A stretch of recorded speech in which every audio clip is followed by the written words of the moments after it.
God's promise of a new covenant of mercy.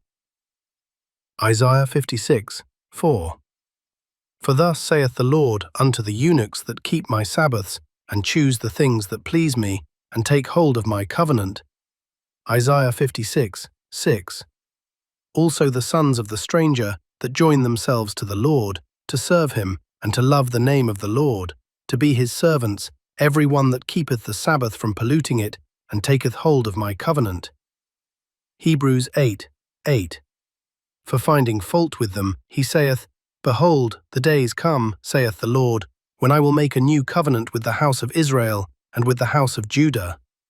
Hebrews 8:9.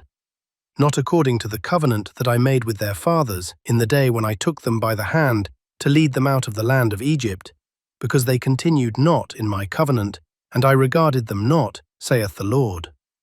Hebrews 8:10. For this is the covenant that I will make with the house of Israel after those days, saith the Lord. I will put my laws into their mind, and write them in their hearts, and I will be to them a God, and they shall be to me a people. 1 Peter 2:9. But ye are a chosen generation, a royal priesthood, an holy nation, a peculiar people, that ye should show forth the praises of him who hath called you out of darkness into his marvellous light. 1 Peter 2:10.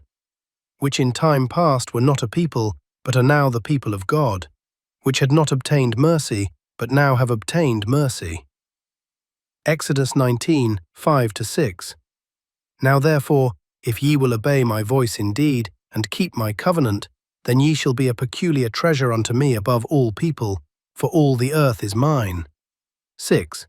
And ye shall be unto me a kingdom of priests, and an holy nation. These are the words which thou shalt speak unto the children of Israel. Hebrews 12:24. And to Jesus, the mediator of the new covenant, and to the blood of sprinkling, that speaketh better things than that of Abel. Hebrews 7:22. By so much was Jesus made a surety of a better testament. Hebrews 4:9. There remaineth therefore a rest to the people of God. Mark 2:27-28. And he said unto them, The Sabbath was made for man, and not man for the Sabbath. Therefore the Son of Man is Lord also of the Sabbath.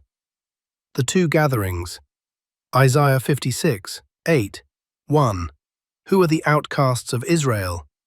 Those scattered through captivity. Those marginalized or rejected within Israel. Those pushed away because of sin, circumstances, or national judgment. 2.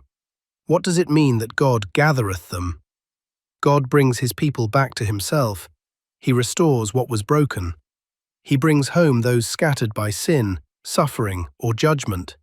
He rebuilds and reclaims his covenant people. 3.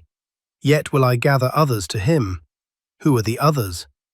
This is the prophetic explosive part. The others are Gentiles, non-Israelites. The gospel will expand beyond Israel. The covenant will include the nations. Outsiders will become insiders. 4. Beside those that are gathered unto him, what does it mean? God is not finished yet. Israel is just the beginning. Salvation will overflow beyond ethnic boundaries. The Messiah's kingdom will be global. God's family will be larger than anyone expects. I will gather my people, but I'm also bringing in a whole group you're not expecting. The message of Isaiah 56 welcomes the rejected, heals the broken, brings home the spiritually homeless, includes people the religious world excludes, expands his kingdom beyond cultural walls, saves the unlikely, the outsider, and the forgotten.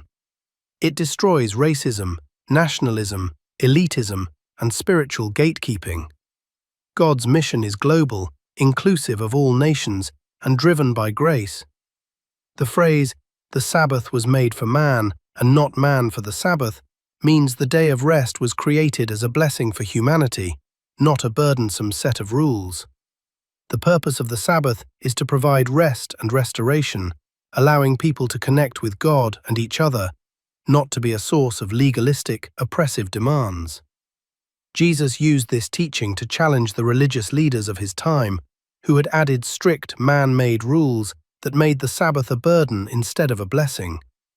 The fourth commandment: remember the Sabbath day. Africa has never been without a witness to the Sabbath for long period. When missionaries arrived, the Sabbath was already embedded into the memory, custom, and worship of her people. Contrast between Rome in Europe and Africa. We discovered a remnant fact. While Europe was abandoning the Sabbath under ecclesiastical pressure, great center of Africa's Christian continuity honored the Sabbath day as a holy day. 1 Kings chapter 10 details the Queen of Sheba connected with Solomon. Jewish connection in Nubia and Cush. The Beta Israel, Ethiopian Jews who kept the Sabbath long before the time of Christ. Ethiopia stands as one of the oldest Sabbath-keeping nations on the earth, with Sabbath roots. Are you living your life under the new covenant? Or have you been deceived and following in the footsteps of Rome, who was following in Babylon's destructive footsteps? A world-dominating power, Rome. We have to learn from Jesus, who is our only model. If you want to go forward without stumbling or wandering off the path, then all you have to do is walk the road he walked, placing your feet in his footprints and entering into his humble and patient heart. In a word, you must identify yourself with Jesus Christ.